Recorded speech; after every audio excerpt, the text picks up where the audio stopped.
Visit ontabletop.com and comment on every day of the Bolt Action Bootcamp for your chance to win one of 3 awesome Bolt Action bundles.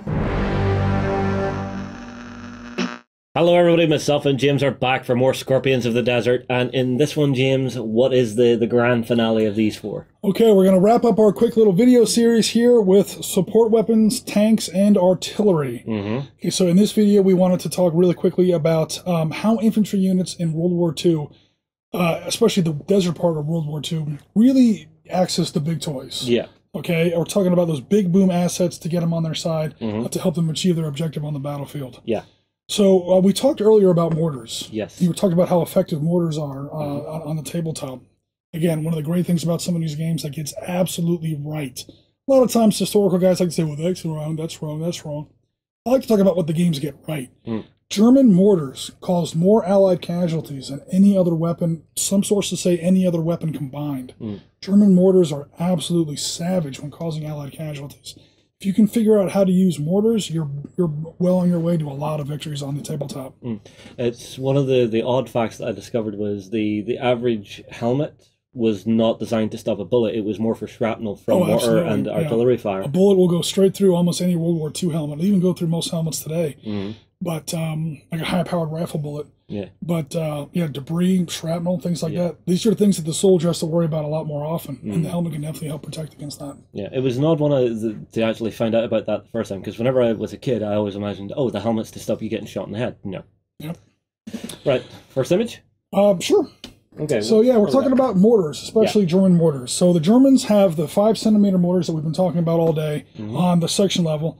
Up at the further up the train at the battalion level, they have the 8-centimeter mortar at the battalion level. The British, not to be outdone, also have 76-millimeter or 3-inch mortars up at the battalion level. Americans have the 81-millimeter mortar, and so on. Okay, so again, this is the way before, RPGs or even World War II weapons like the Panzerschreck, Panzerfaust, and the bazooka. And so your idea for explosive firepower really came down to, okay, maybe you have rifle launch grenades, but really it came down to the mortar. And this is what makes the mortar so important, especially in early and mid-war World War II scenarios. So we're talking about the 5-centimeter mortar at section level and the 8-centimeter mortar at the battalion level. Yeah, sure. And we keep talking about these different levels. It's really just about who owns that mortar. How high up the chain of command you have to go before you get somebody on the radio that has the authority to actually commit that weapon on the tabletop. So to deploy. Right. And what this does in your gaming system or on your gaming environment is some games will have it where, okay, you have to make this roll. Maybe it's a 3+ to use your section level mortars, but maybe it's a 4+ to use a battalion level mortar. You want to use a regimental mortar. Maybe that's a 6+. Yeah. Or in some games I've seen, it takes more than one turn. Because you have to call your platoon leader has to call company, your company has to call regiment and battalion, it goes up and up and up. Yeah. The trade-off is when that big splash does hit, oh man, stand back, folks. The first 3 rows may get wet, and it's going to make a big mess when it finally does hit.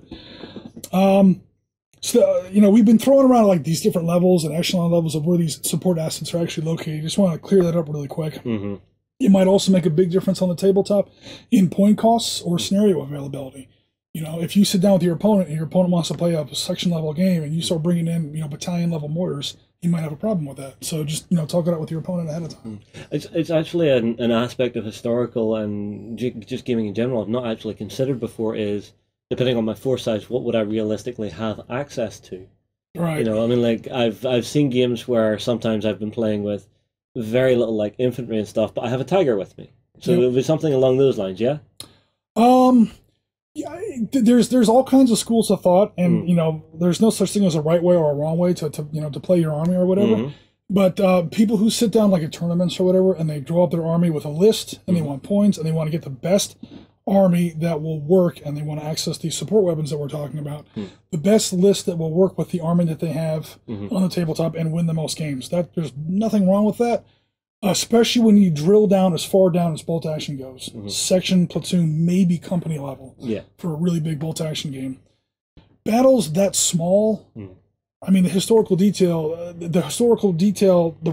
records resolution doesn't usually go down that deep anyway, so you're free to do what you want anyway. Oh, okay. So, as far as rivet counting or button counting goes, you're almost in the clear when you get this down into the weeds, which is one of the big advantages, for bolt action. Yeah. Other wargamers, I think I would put myself more in this camp, want to look at a particular battle that took place on a certain day, on a certain place, research what was actually there, build your army that way. You're talking about like what I would realistically have, whatever. And either in a general sense, what a German company really has, what a Schutzen company has, what a British rifle company has, difference between a squadron and a section and a company and all these terms that people like to throw around.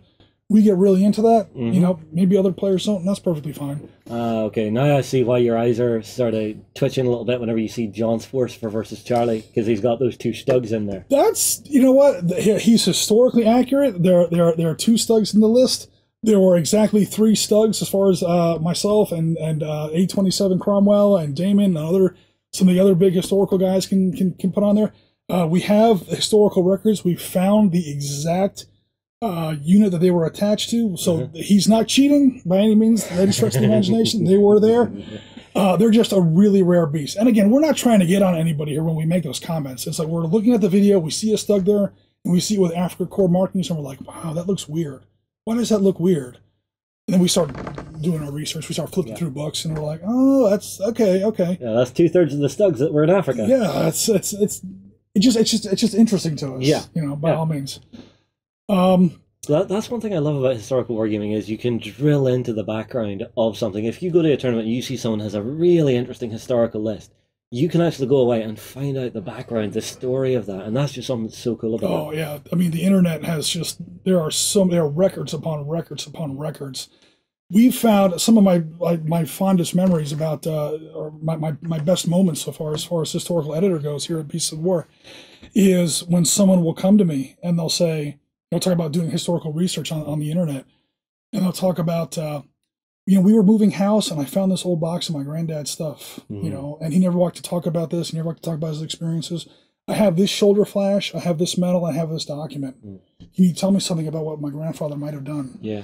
And you can this happened at boot camps, this has happened online. You can really, like you were saying, you can really get down into the weeds. And before you know it, you're actually helping somebody like discover something about their own family before you know it. Yeah. And it just gives you a really good feeling. It's one thing I'm kind of sad about is that in my own family, I have no idea what my grandparents or my great-grandparents were doing during the war.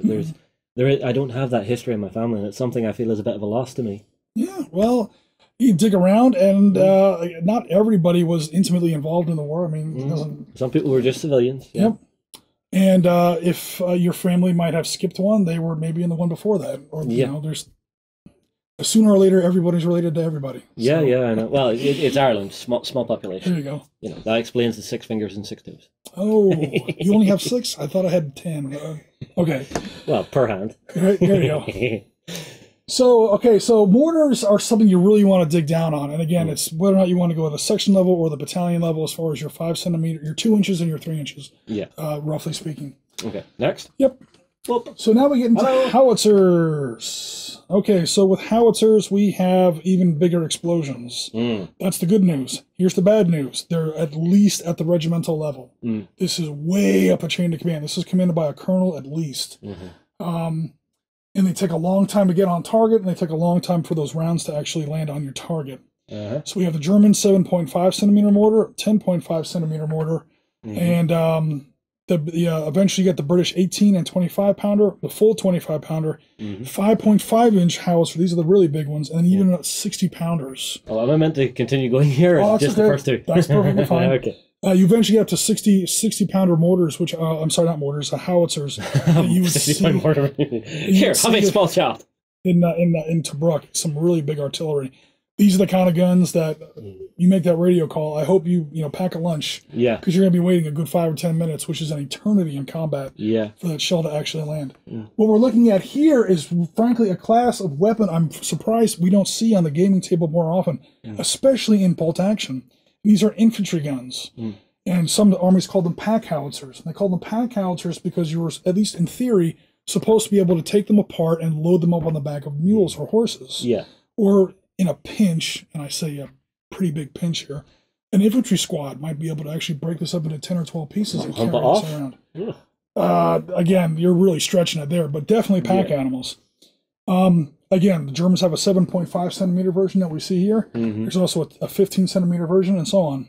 Yeah, now I remember whenever John he picked up 2 of these for a fort of his that I played against. Oh, he's actually got some of these? Well, it was this one, the 25-pounder for the British. Right. And it absolutely terrified me whenever I was hearing about these things, hearing about the devastation that they caused. Would you like to know the best tactic for dealing with something like this? Well, let us know. Hide behind a bloody forest. Don't give him line of fire. Deny him access to that direct shot that he needs to get with this kind of thing. Because direct fire with one of these, like lower the barrel over open sights. That's what he was doing. Wow, that's that would make a big mess. Yeah. Okay, so as far as so these kind of mortars, and they actually bring up a really good point there. Yeah. So these kind of howitzers are infantry howitzers, and the reason I'm surprised that they're not on more players' bolt-action lists is because this is short-ranged. These are the kind of guns that you use for what you were just talking about. Yeah. It's short-range. They're with the infantry battalions. I think every German infantry battalion actually had one section of these with them at all times. And what they would do is they would, like we see here in the photograph, they'd literally just roll it up there, depress that barrel, and shoot straight into that bunker, that trench line, that barn, that building or whatever. Anything they could put a dent in. Yeah, and this kind of weapon does so much better than a big tank gun does because it fires a low velocity, high explosive charge. This is what you're talking about when you're actually dealing with infantry targets, which is what bolt action is all about. The weapons like the 25-pounder we were looking at before is indirect fire. You're not supposed to really, depress them and fire at a level target. Good for him. I mean, that's just not how they're usually used on the actual battlefield because they have a range of 12,000 meters. I see. Okay, so the way you normally see it is your observer team goes forward, he sees a target, like behind the woods you were talking about. He radios that in, and at 1 to 56, at 28 millimeter, the range of a 25-pounder is 700 feet. So that's 12,000 meters. Wow. So my 25-pounders are deployed at the courthouse. Yeah. And I'm shilling you here at the studio. Yeah. That's the scale of the battle that these things really take part in. And then you play on a 4x4 table, and okay, that's where the questions of range get a little bit, technical to deal with. But these are the kind of weapons that you really want to use if you have access to it. Again, it depends on the points. It depends on the scenario. They're a lot more rare, but if you get a chance to use them, definitely give them a try. Hell yeah. I would definitely recommend, at least from the historian's perspective, these small, very ugly, but very, very useful infantry howitzers that you see on the tabletop. Yeah, I think we actually have a few Let's Plays where we've used some of these in the past, and they've been quite nicely effective. If I recall correctly. If I'm wrong, feel free to ridicule me in the comments. All right, so next we go into tanks. There you go. And I won't go into all the types and classes of tanks that were in the desert in 41 and 42 for a couple reasons. Number one, it's been done before. Number two, that's John's domain, and I don't want him to come in here and throw a tank at me. He's not the Incredible Hulk. No, I don't think he can throw it. Okay, maybe a 28 mil tank might hit you inside of the head. Well, if you have like one of those 28 mil tanks that's all metal, hit you inside of the head. Or resin, you're going to know about it. And again, we've gone over it before. Also, if you ask me, bolt action, again, shines as an infantry game. Tanks are great. They definitely look amazing. Shines as an infantry game, so I'm just going to stick with what's, mostly with infantry here. But to go over it very quickly, tanks for the Germans are organized into platoons, supposedly of 5. Yeah. That wasn't always the case. Germans always had a tough time keeping their forces fully up to strength. British used to organize their forces, or tank forces, into troops of 4. So you will hear some historical players talk about tank troops and some talk about tank platoons. That's really the only difference. Soviets liked platoons of 3, Germans liked platoons of 5, British liked troops of 4, Americans liked platoons of 5. The British are also the only army that I know of historically that like to mix their tank types into a single troop. So in the early part of the war, you would see like Crusaders and Matildas that would fire the usual 2-inch 40 millimeter, the 2-pounder 40 millimeter anti-tank gun for their standard Matildas and Crusaders, but then also they would have a close support version. And that close support version is a larger bore but lower velocity, high explosive weapon. So they would mix those together into a troop sometimes. Later in the war, we see three vanilla Shermans, basic M4 Shermans, and one Firefly. Yeah. That forms a late war tank troop for the British Army. Yeah. Now, having discussed this with John actually a couple of times, one of the things that I always found very odd about the British method of tank warfare at this stage of the war was they had essentially those two types. So you actually had a different type of gun in both. So you actually had some stuff. You had an AP round and a HE round, which were pretty much of the same caliber, but you didn't see it in the same thing. The British early war tanks pretty much ubiquitously used the QF 2-pounder. So the 2-pounder is a 40mm weapon. One of the weird things about it was they made only armor-piercing ammunition for it. Yeah. So, and you'll see special rules for it in some of the games where, okay, this gun can do great against tanks. It's just straight out illegal, or it has a value of 0 or whatever, if you're engaging anything but an armored target. So if you're shooting like infantry or a bunker or anything, it just bounces off. You might as well not even waste your dice. Yeah. Because you don't have the right kind of ammunition for it. What the British would do is they would have at least one tank either in that troop or in that squadron. That's the British tank organization taken up to a company level. That's, okay, specialized, and it has a different caliber gun, but it only fires either smoke or high explosive. Yeah. However, I think for the AP round, there was an infantry version of the same weapon, which did have a high-axe round for it, which they didn't actually equip to the tank. I think. Okay. I know that later on in the war, the 6-pounder came out, and the 6-pounder, again, initially started off with that same problem. Yeah. And by then, the British commanders were tired of this. They were like, can you please give us something to take out 88s with, or whatever? So they started to manufacture a high explosive round. And the 17-pounder, the same thing. Initially just AP ammunition. They said, you got 25-pounders for that. Look, sometimes you don't have 25-pounders handy. You just please make us ammunition so that our guns can do more than one thing. Sometimes the British Army gets a little too over-specialized in World War II. Yeah.